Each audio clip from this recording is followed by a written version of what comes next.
was there when Cerritos.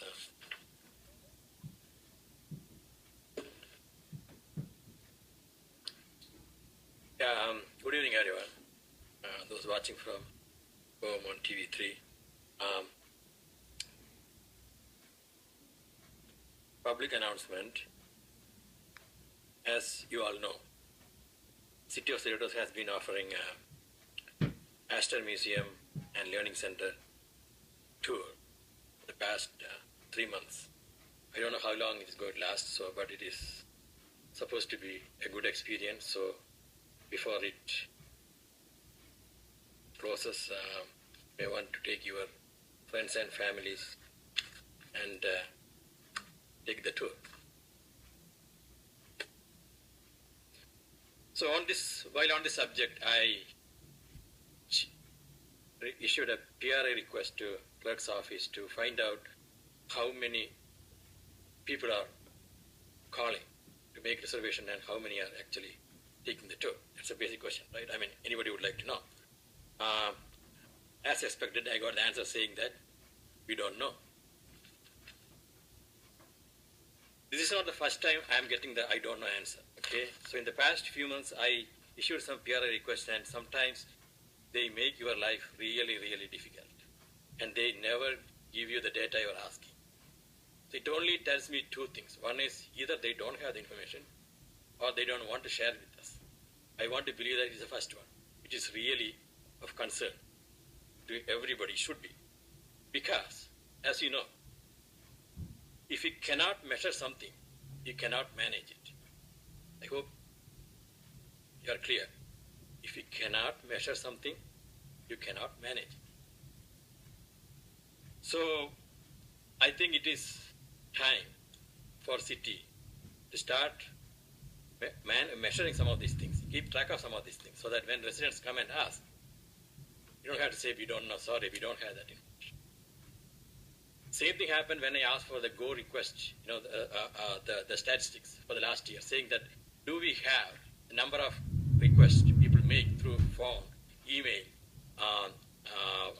walking, and the app? Answer is no. And they gave me like 100-page document. This has to change. And this nicely goes into the request made by one of our council members, Naresh Solanki, regarding saying that he suggested doing a performance review of city manager and city clerk. I thought it was a brilliant idea. I think we should start doing these things, and these are the kind of things we should make them accountable, and we have to measure how things are progressing year over year. I sent a 3-page document. I don't know whether it made to you, but I sent a 3-page document.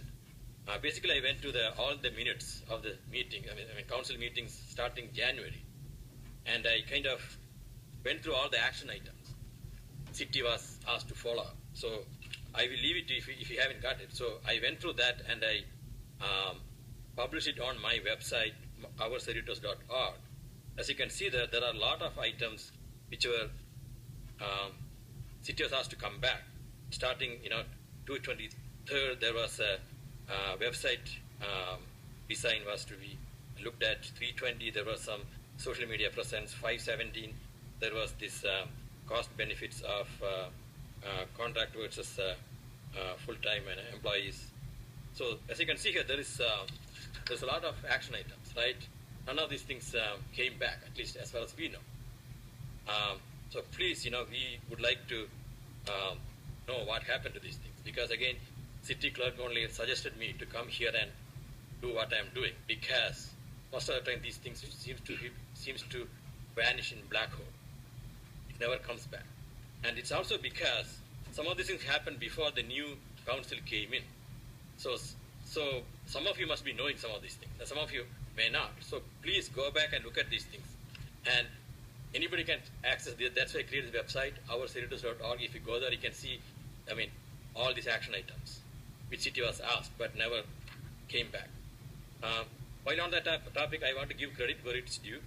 I think city did a good job in items 9A, 9C, which is they came back with LED proposal very quickly. Credit, there. And same thing with the reforestation plan, which was requested by one of the council members, you know who you are, and your commissioner, and I think those are 9A, 9C. That's good, but we cannot just stop there, right? We want to go back and make sure that all these are addressed. That's all I have. Thank you. Thank you.